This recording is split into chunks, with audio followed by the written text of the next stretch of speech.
I'm Joel Simon. I'm the Executive Director of the Committee to Protect Journalists.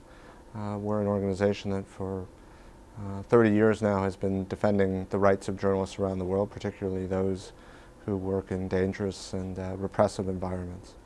And that's what we do. We want to make sure that journalists around the world are able to work freely and without fear. You know, there's so many challenges when you cover a situation like this earthquake in Haiti.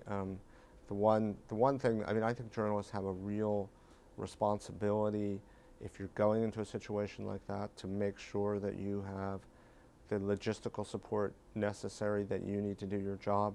You know, you certainly don't want to become a burden. You know, you're using up every resource there, whether it's gasoline or water or food, is scarce. And if you're going in there, you better make sure that you have the resources you need to do your job. And that's a big responsibility when you're working in a disaster zone. The other bit of advice is, you know, whenever you're in a situation like that, but particularly in Haiti, where even at the best of times, there's, you know, the government presence is extremely limited. You know, there's no public security at all, and people are desperate. And you put those two things together, and you know, an environment which may seem safe one minute can become very dangerous the next.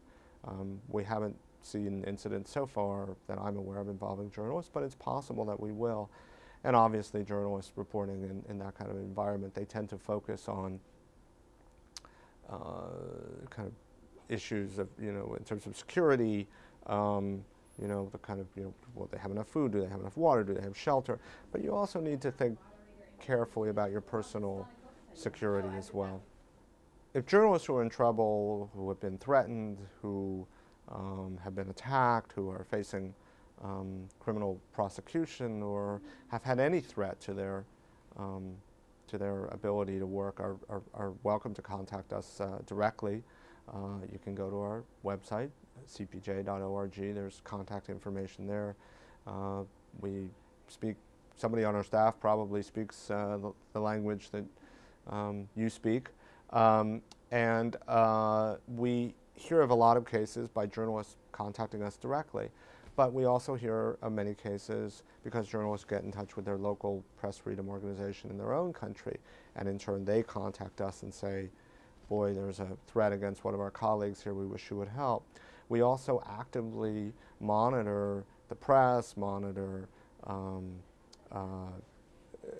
websites. We actively investigate and document attacks against journalists anywhere in the world. So journalists who are threatened should contact us, but we may be contacting you.